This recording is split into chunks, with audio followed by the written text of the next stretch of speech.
So, a tad little bit of irony about this episode. I'm recording this on a Saturday. An episode from my mantra series called Pain is a Memory.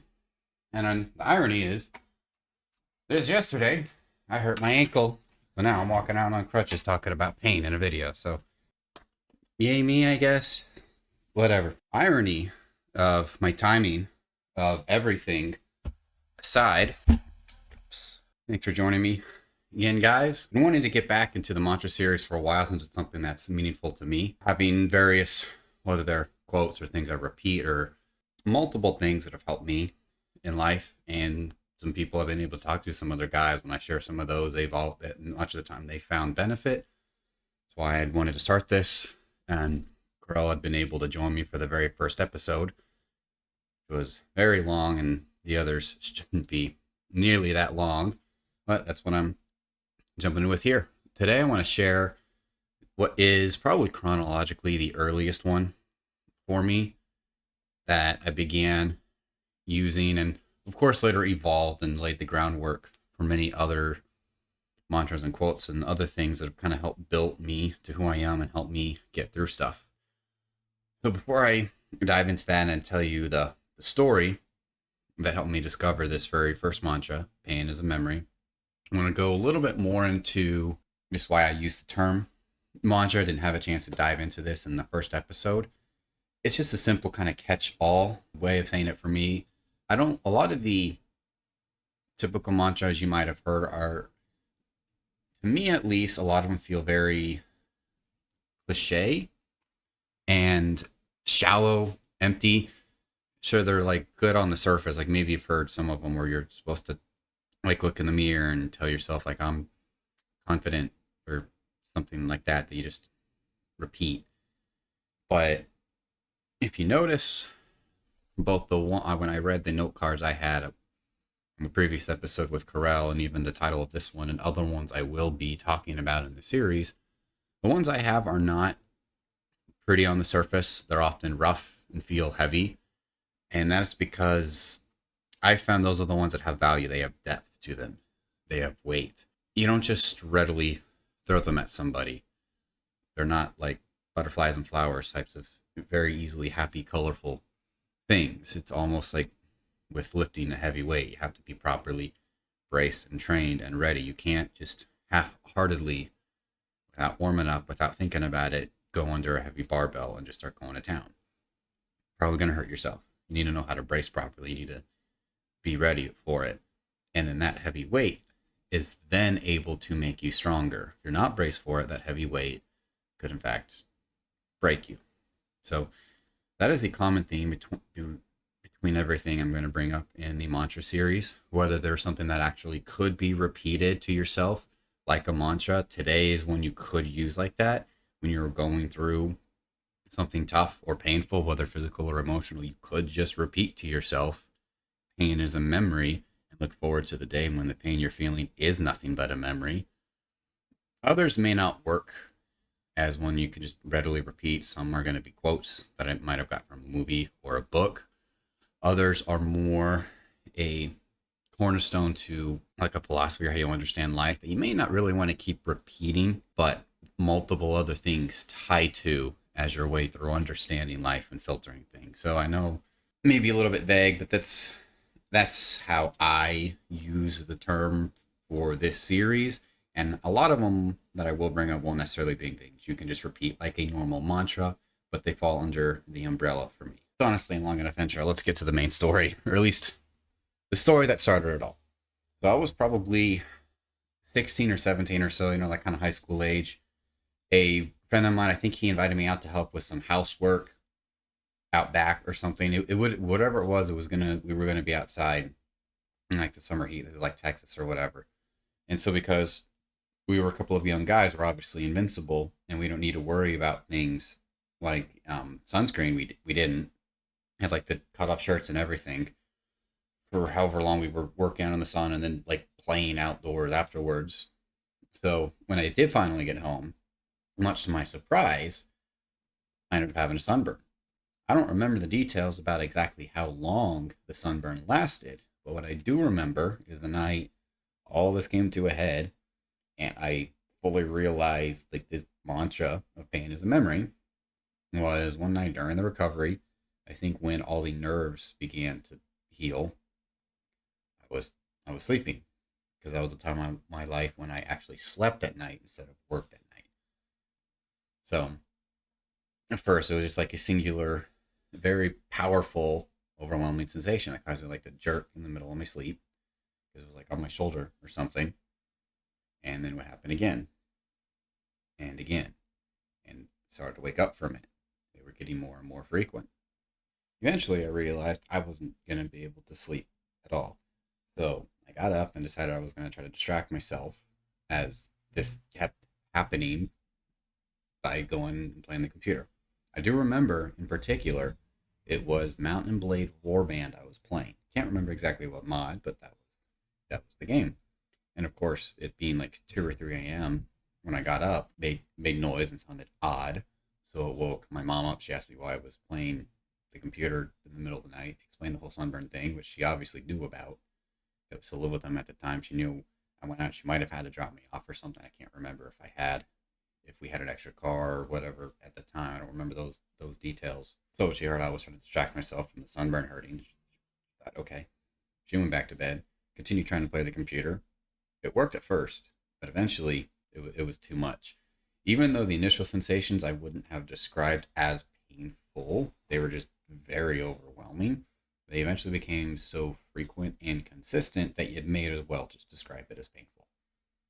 So once it reached the point to where I couldn't even focus on playing a game I loved, that's when I turned it off, went over to the freezer, grabbed an ice cube, and started putting it like on my shoulders and arms. Notice in the immediate area where the ice cube touched, there was relief, but not everywhere else.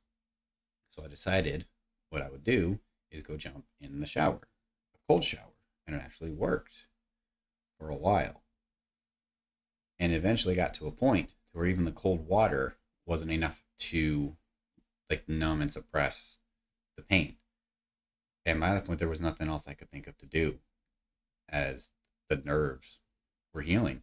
I'd run out of ideas. I had run out of ways to combat the issue. I'd run out of ways to resist the pain. So I had to come up with a different approach since there was really nowhere else to go. And that is when I ended up discovering the mantra.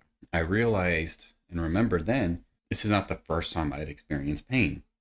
But remembering back to all those times, the memory of them hurts less than the reality did at the time. That's when I realized one day what I'm feeling now, this pain is going to be a memory. I just need to wait it out and let me get to that point. Because thinking about it now, remembering it now, yeah, it doesn't hurt very much because it's just a memory. It hurt a lot more back then. So once I decided, turn off the water, basically just crumpled up on the floor of the shower and waited. And a funny thing happened when I just accepted the situation and pretty much like let the pain just like wash over me and wash through me. Didn't try to resist it, didn't try to stop it anymore. Just knew this is where I was right now and just let it be. Almost immediately, it didn't hurt as much. Now, obviously, this is only a few minutes difference of time. When we're talking about, I've been going through this for hours all night, and it'd only be getting worse. But here in just a couple minutes difference time, suddenly it hurt less. When the same like electrochemical signals from like my skin were still getting sent to my brain and still being processed by my brain, how I processed those was now different. I had a new frame of mind. Instead of trying to fight it, I was letting it happen. That acceptance blunted the impact of it. And of course, eventually it began to actually go down and they became less frequent. I was able to eventually go to bed and things healed and everything went back to normal and all this stuff. And I was able to go be invincible again. But that experience was able to branch out. As I said, it was probably the earliest that I can remember discovering a concept or a saying or a quote or a mantra to repeat back to myself and to use as a cornerstone as a method for addressing an issue or finding strength to handle something. And even now to this day, I mean, I joked a little bit about having hurt my foot just like the day before recording this, but I mean, not the first time I've hurt my foot during the recording process of a video or before it and had to work on it. Well, not being able to walk. That's nothing new. But recently at work, being in Texas the last several years, we've had these winter storms roll in, which, considering we're used to having like 100 plus degree days and nights that are 80 plus degrees, getting down to what was it, like 15 degrees plus wind chill in the dead of night, it's not very pretty. Using the concept of pain as a memory, I can still use to help me get through that. Because yes, I can bundle up, put on layers and all of this, but even then, I still have issues where once I start moving, because I'm delivering stuff, I'm moving around, my torso heats up very easily. So all those layers I can more easily bundle up on for my torso suddenly make me very uncomfortable and want to sweat. Over my fingers, and I need to keep dexterity on, I can only bundle up so much. So they start getting cold. I'm on the verge of sweating. So I have to keep changing all these layers, and there's still wind blowing. It's still cold. But then when I get in the truck and to begin driving an hour to the next stop, I'm all warm. So I start getting sleepy. I don't want to crash, but I also don't want to stop and sleep and then get home even later than I was already going to be. So I don't want to get too warm. But now I'm not comfy.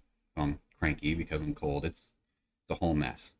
I don't like working in the cold, truck driving. It's not fun. Way more complicated than just things being really, really hot, because then you just get sweaty and it's nasty, but that's it. It's simple. Anyway. And some of those worst cold nights, once again, over a decade later, still using the concept of pain is a memory. As bad as it is now, just let that cold, let that suffering like wash over me, wash through me. It almost immediately blunts my perception of it, and I can keep moving forward. I can handle the situation with the understanding and the belief that I will get through this. You're going to come out the other side, and it's going to be a memory that doesn't hurt nearly as much.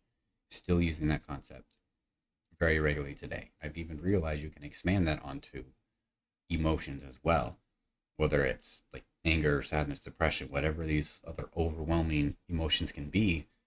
Exact same concept. You don't have to give them power. That emotional power can amplify either the actual emotions or the physical pain that you're feeling. Taking that power away by just letting them be and letting you experience the moment blunts them. You experience the anger, you let yourself experience the depression, and let yourself be in that spot for the moment, and then move on. It makes it easier to deal with, knowing that once you've had some time with that and you moved on, then you can process what to do, how to handle the situation, what to learn from it. Because oftentimes, if something bad happens, especially if it's because like you, or in my case, I did something stupid, and like something breaks or someone like gets hurt or there's a delay or anything else, and it gets you mad. Well, you're mad. You want to be angry. You want to feel justified. Or if somebody like does you wrong, and that causes you to get mad. You don't want to be calm and collective and objective, figure out what you can learn from the situation, what you can change, what you could have done different. You don't want to be that. You want to be mad. You want to be angry. You want to be right. This was wrong. This shouldn't have happened. There needs to be justice in this world. You're not ready to handle the lessons from that yet when you're caught up in the emotion. We're all humans. We're all emotional beings. We only learn how to handle that. I'm able to use the same mantra, the same concept of pain as a memory, and apply that to emotions. Pull back, not worry about deriving a lesson or come up with a conclusion yet. Let myself finish experiencing the moment without resistance. Let that emotion go through. Once it's washed through, then in some cases, especially if it's a case of something that made you angry, it might be days later or a week or more later that it's then enough of a memory to not hurt, and now you're able to go and evaluate it and see what you can learn from it, which ends up getting into something that will probably end up being its own episode. The other one that I've had to learn, mantra or concept of sometimes the lesson has to hurt. And in the moment, you don't want to be thinking about the lesson from it, no matter how unfair or unjust the circumstances are. You want to feel justified in this shouldn't have happened. I didn't deserve this. But the lesson can be saved for later. Right now, you can just sit and let it be. And to continue off this, it's to a certain extent, it's almost a good thing I didn't get this episode knocked out quite as soon as I had hoped. Because in just the last week or two before recording this, I actually had recommended to me a book that I've been listening to on audiobook. I get several recommended. Okay, the book, it's not one that I think you would ever expect to be here recommended on a bodybuilding channel of all places, but it's called Self Compassion by Kristin Neff. If I got that right, hopefully I'll remember to throw it up on screen or something. Okay, there we go. Yeah, look into the chapters. I was going to remember why on earth I wanted to bring it up. For one, this concept, this mantra, pain it is a memory, letting yourself experience the moment without the judgment, letting it be, letting it go. So then you can, for one, the resistance to it makes you suffer less, but also puts you in a position, obviously, to handle it better and to be more ready to process it later. Touched a few things that I was surprised to hear in the book. I haven't even finished the thing. It's one of many things I listen to while I drive. But a few things come up is one, I realized that in this day and age, compassion, whether it's self-compassion or compassion towards others, is basically a superpower if you have it. Because a lot of people have an almost hostile reaction to the concept of being compassionate towards others and completely misconstruing it, or even worse, the idea of self-compassion and not beating up on yourself. Like, for instance, with the whole letting yourself have that moment of being depressed, knowing one day, once you, instead of resisting it, letting it happen, accepting this is where you are now, and then being able to do something about it later once you've had it, giving yourself a moment to have the emotion or other emotions as well. A lot of people instead believe you have to beat yourself up for it, when that is actually not what I found to be true. And apparently professionals in like psychology and therapy and like understanding how people's brains actually work have also learned that through like science and clinical experience and things. It made me feel smart when I get validated through that stuff. With this concept of pain as a memory laid the groundwork for me to inadvertently learn how to have the compassion not only for others but for myself, to accept where they are and where I am, to then be able to do something about it. A quote that was brought up in there as well. Basically, the author at one point was talking to, I don't know if it was like an actual Buddhist monk or someone that got trained up in it, but apparently I had no idea. I never looked into Buddhism, but apparently they're very big on the concept of self-compassion effectively. And one of the things that this blew my mind when I heard this being quoted in the book by someone that studied Buddhism is that resisting the pain, or in other words, like as I kind of put it, giving your emotional energy to the pain creates the suffering, and not resisting the pain prevents the suffering. That is exactly the lesson I learned over 10 years ago. And yet these people, this practice that came up on the other side of the planet, completely different culture, also have discovered the same thing. So I'm not special is my point. This isn't just me just making stuff up. Other people have absolutely experienced this. If you haven't, it's not just me, this one random guy saying it. So hearing that in this book was a very big surprise, that a big part of their particular understanding of the world and their philosophy on life, about not beating yourself up, letting the experience happen, letting the moment happen, and that actually reduces suffering by accepting the pain instead of always resisting it, which is what I learned that night all those years ago. And the third part is, I think I'm actually still listening to this part of the book, so obviously I haven't even finished it.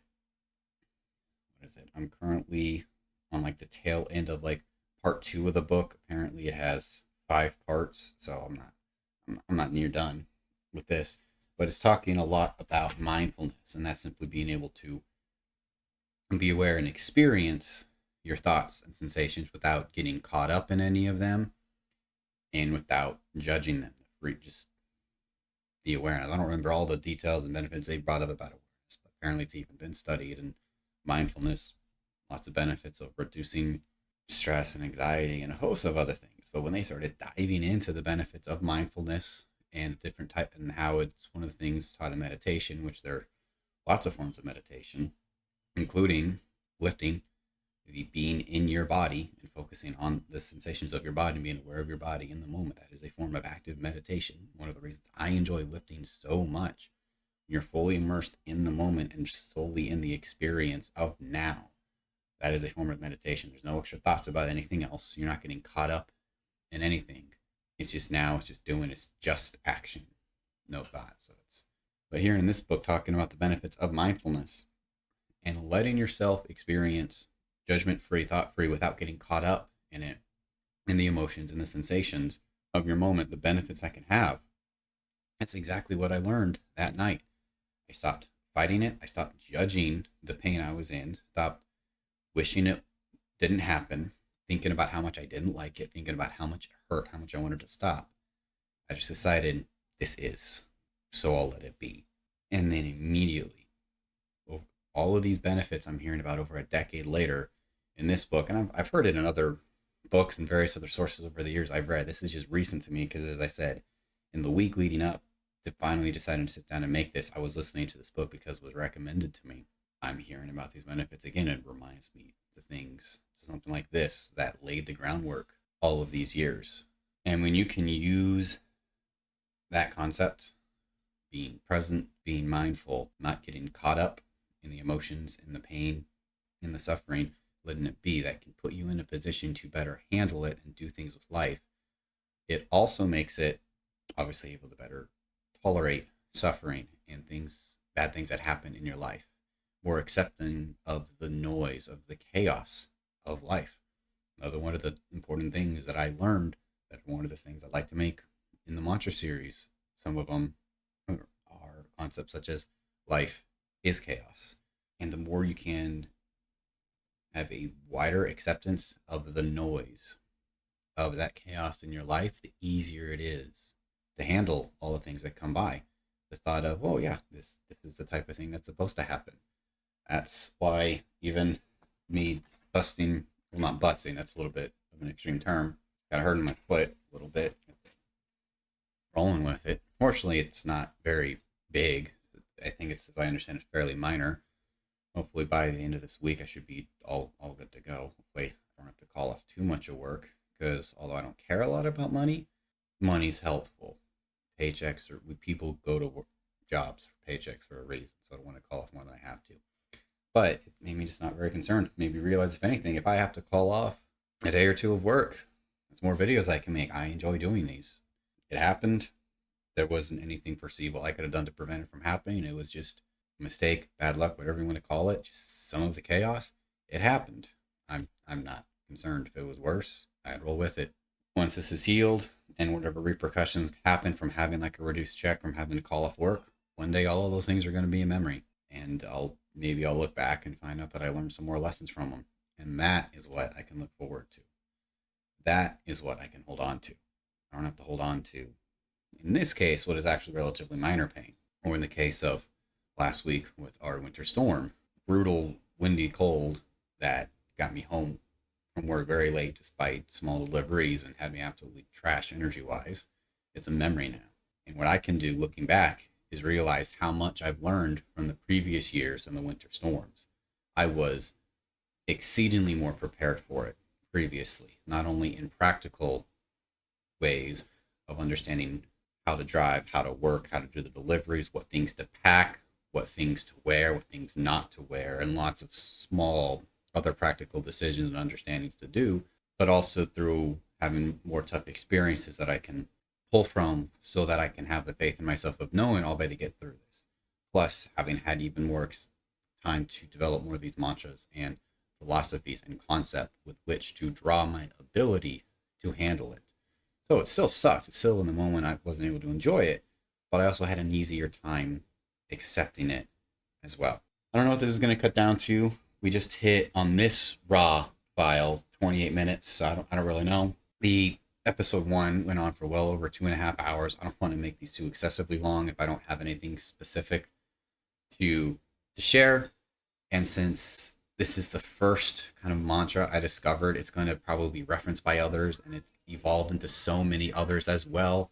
It's probably best to hold off right now. So if you are still here with me and you watched all this, not only are long videos not very well watched, but in the more fitness-based bodybuilding type of channels, a video like this is even less likely going to be watched anyway. So if you are here and still watched, please help push it more so more people can see it, because I share these only because I find them valuable, and I've talking to other guys who I've shared these things with, they found value in them, so I'm hoping you find value too. If you did, so more people can see it. and so that I can know I'm making the right decision, putting my time and effort making this style of video. Because it's not the style of the rest of the channel. I still have some other videos I need to make about my Building Hercules program as well that I find valuable, but also more on topic for the channel. So I think that'll do it. Thanks for joining me, guys.